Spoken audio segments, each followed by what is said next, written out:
conditioning car without any stopper whatsoever.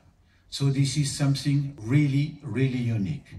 I know that around the world you may find some tasting of Romanée Conti even on more vintage, like this session today, like you were in Brazil, I think, where you have tasted a huge amount of Romanée Conti.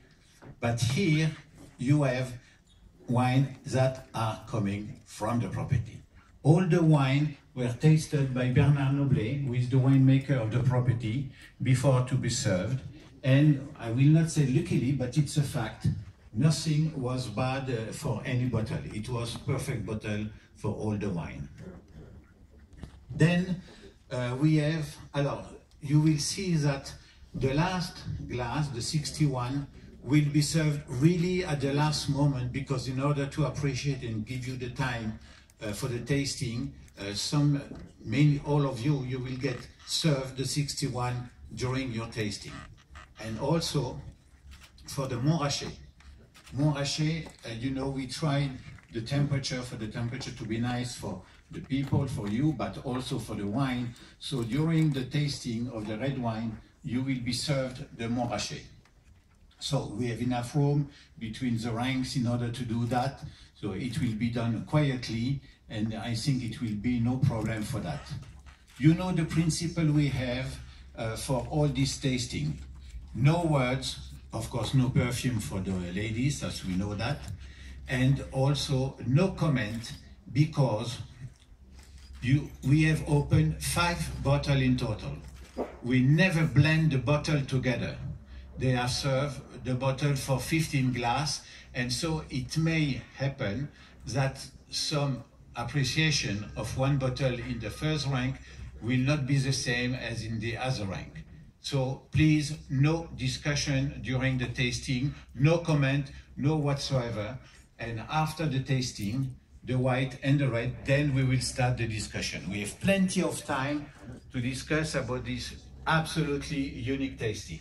You will see that on the sheet that you have, all the wine are positioned in Norway, and you have a sheet to take the comment with some comment we put inside, and we have various information on this small sheet. Some are coming directly from the property, and some from Michel Béthane, who is really a kind of master in the knowledge of the property. It's in French and in English, so you will time to read that later about what you will taste today. So please start the tasting. Thank you so much for your understanding. I think if you want to speak first. No, il ne faut pas donner d'influence. We don't want to give influence to the people. I'm sorry, yeah, you're right. What we have decided also with Mr. De Villennes, because many people, you know the name Romanée Conti, but we are very few to have quite a knowledge of practical drinking the wine. So we have decided, in order to show the style of the wine, the Grand Cru of the domain, to have what we call in French des vins de bouche, 2 wines that you will taste first in order to get your palate in a knowledge with the wine. We have Grand Échezeaux, Échezeaux 2006, Romanée Saint-Vivant 2006, and Échezeaux 2006. So this wine, you take this wine and you will get a feeling about the style of the wine of the domain, because you know at Romanée Conti, the key factor for what they are looking, the searching for the wine is the finesse of the wine. So please, you start with the 2 wines on the top on your sheet in the center, Romanée Saint-Vivant and Échezeaux 2006, and then you go on with the other wine. I give the small word to Mr. De Villennes about that. Just a word. Mais je peux dire en français ou il faut dire en anglais? Tout le monde parle français, je pense ici. Hein. Bon. Non, ce que je voulais dire simplement, déjà insister sur le fait qu'on a du temps, hein, qu'on a du temps.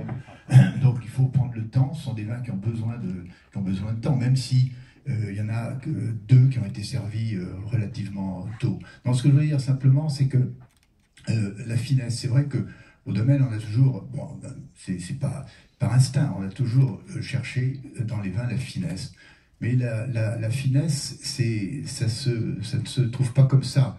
En fait, c'est pas un choix de vinification, la finesse.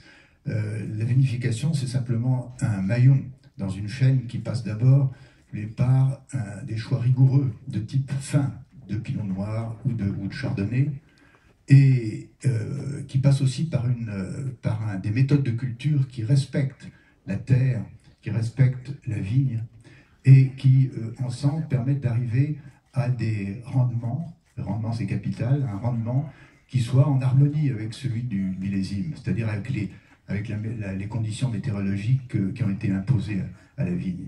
Et tout ça ensemble, permettant d'arriver à une vinification qui soit simple et naturelle.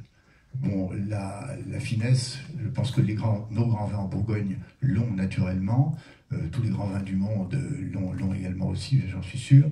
Mais cette finesse, elle s'obtient dans la simplicité. Dans la simplicité, mais évidemment, il n'y a rien de plus difficile, je pense, que la vraie simplicité.